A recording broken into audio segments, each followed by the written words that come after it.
Database was ITV's kind of response to Micro Live, and it was a lot more entertainment based, but they hired psychopaths to present it, didn't they? Tony Bastable was the main presenter, which is just, I mean, that's like a name that somebody's written, a name that somebody's created. He's an absolute nutcase. Tony Bastable was worried about technology falling into the wrong hands. Yeah, this was his whole angle, that it wasn't a plaything and anything, this was serious business, and it was a weapon, really, wasn't it? It was a weapon.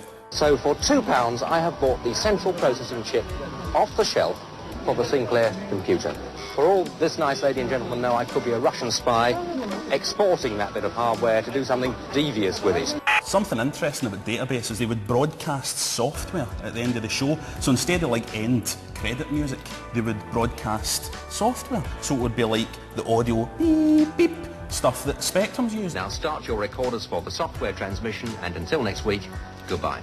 So what you actually got was the most surreal 30 seconds in television, where human beings would stand in a darkened studio while these machines kind of whined and screamed. It was as if they were warning people of the way TV was going to be in 20 years' time.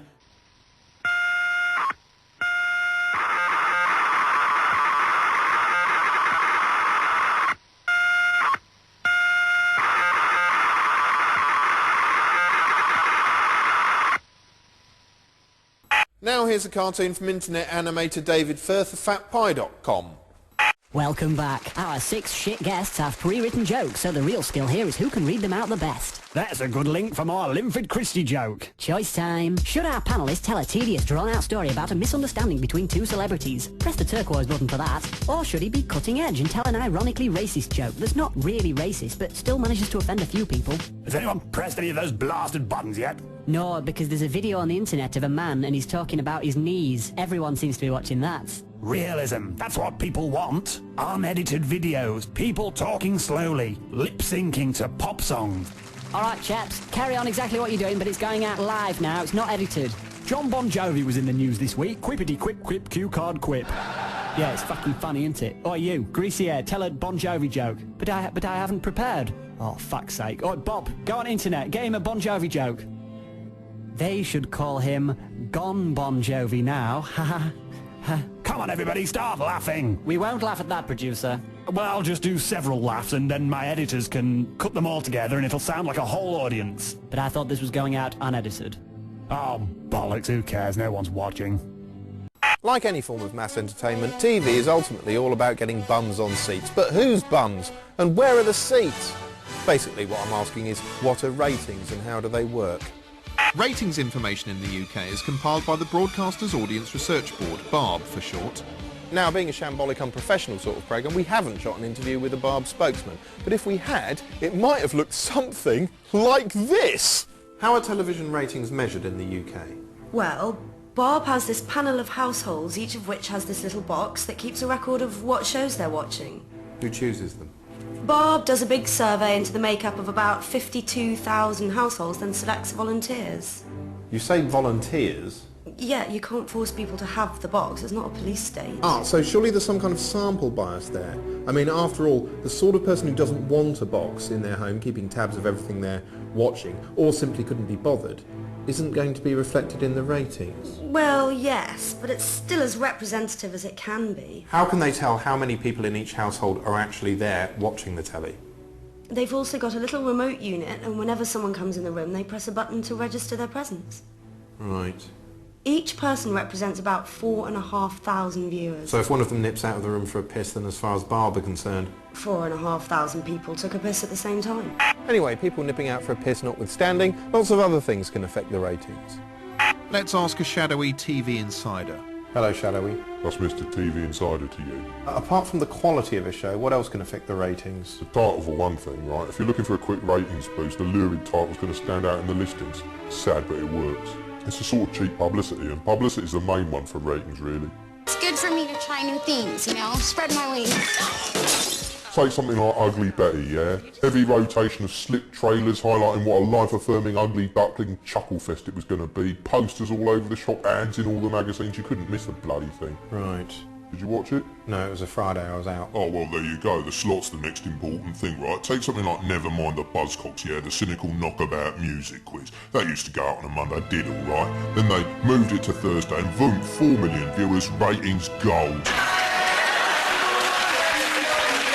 What's so special about Thursdays? God knows. So, ratings are neither an exact science nor a measure of a programme's quality, but try telling that to people in telly. Despite what they claim, they're obsessed with ratings. The moment the overnights are published, execs and commissioning editors get them beamed straight to their Blackberries, because to them those magic numbers function in the same way that laughter, or lack of it, provides feedback to a stand-up comic. She wipes the tears off and she goes, no, that's what my dad used to do to me. If the numbers are high, all is well in the world. Their show's a work of art and they are a broadcasting genius. But if the numbers are low, well, the universe itself has rejected them, and what on earth was a moron like that doing in the job in the first place? And I say to him, no, it's a breed of dog, you stupid foreign idiot.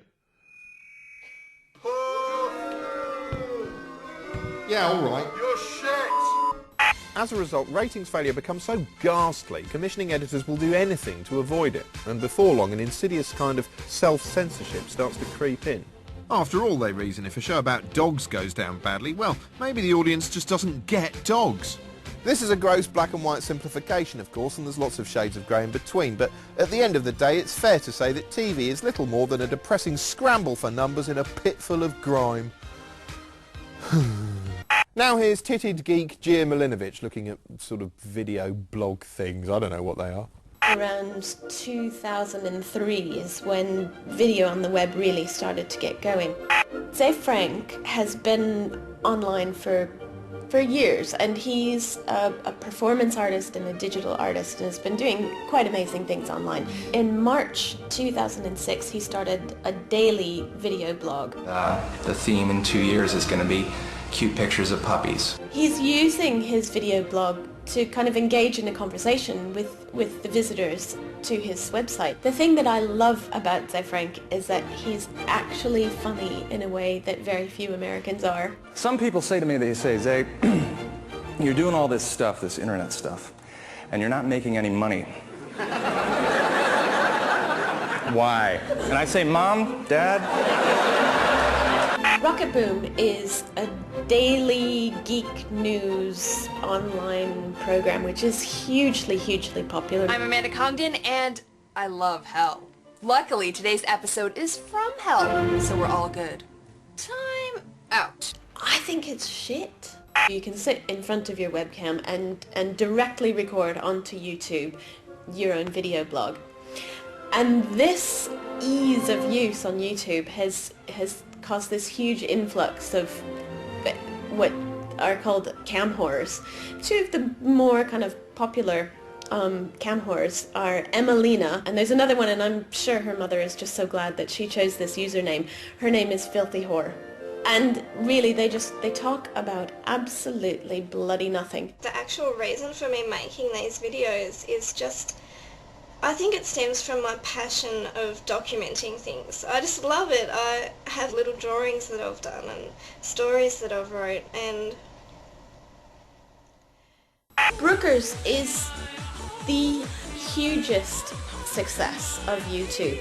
She did about 4 or 5 different videos, and then she made her big, huge, massive, popular one, which is called Crazed Numa Fan. Hello, salute, sentier, As of today, 4 million people have watched that clip. She's now 20 years old. She's got a proper contract with a proper company in LA. It's a brilliant success. Begging's all well and good, but it's a bit old-fashioned, isn't it? I mean, how the hell are you supposed to swipe a credit card through a beggar? What's needed in 2007 is a modern, updated version of begging, and thankfully, ITV has just the thing. Fortune is a feel-good version of Dragon's Den, in which to get the panel's money, you don't need to be an inventor, just deserving of pity. This is the Fortune 5. Or committee, as I like to call them. Jacqueline Gold, Chief Executive of multi-million-pound success story Ann Summers. We really want to see somebody that is talking from the heart. All right, so who better for that than... Lord Archer. No, she wanted someone talking from the heart. And former Tory MP. Jeffrey's worth around 68 million. He's sold 125 million books. Most of them to himself by the look of it. Also on the panel, a super slick moneybags Duncan Bannatyne seen here, emerging from a toy plane. Just so you know, I'm out. That's what he says when he's finished having sex with a lady. Then there's Kenya King, crazy name, Crazy Guy. But the biggest fart stink in Coinville has to be this massive waddling chunk of frig.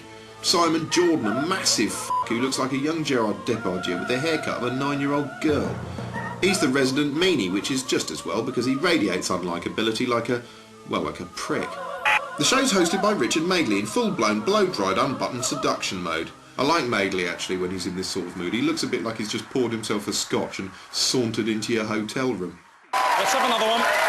Anyway, the format's simple enough. Wheel on a few members of the public and watch them beg for the money. We're here to ask you for £45,000. Throughout proceedings, Archer seems to be on a demented bid to re-cement his place in the public's affections by playing Mr. Nice. 14 and you've written a 72,000-word novel.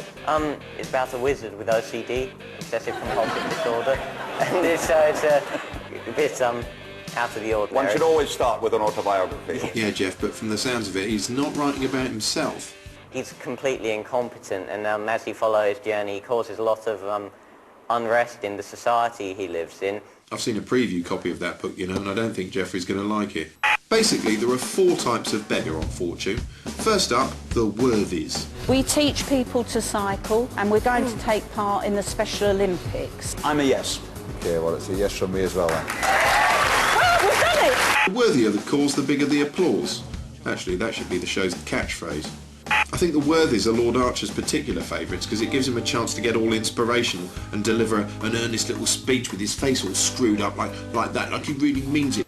I think that £200 to each pupil to show them how disastrous, evil and awful the First World War was, what terrible decisions our British generals made, is worth being studied by every school child in this country, and I back you 100%. Actually, it'd be bloody good fun to go on this and stand in front of Jeffrey Archer and say he needed £2,000 to keep a prostitute quiet. Beggar number 2, the wackies. These are the hilarious chancers who I suspect don't want the money as much as the exposure. Most of the wackies are so annoying you want to tell them to f*** off before they've even opened their mouths.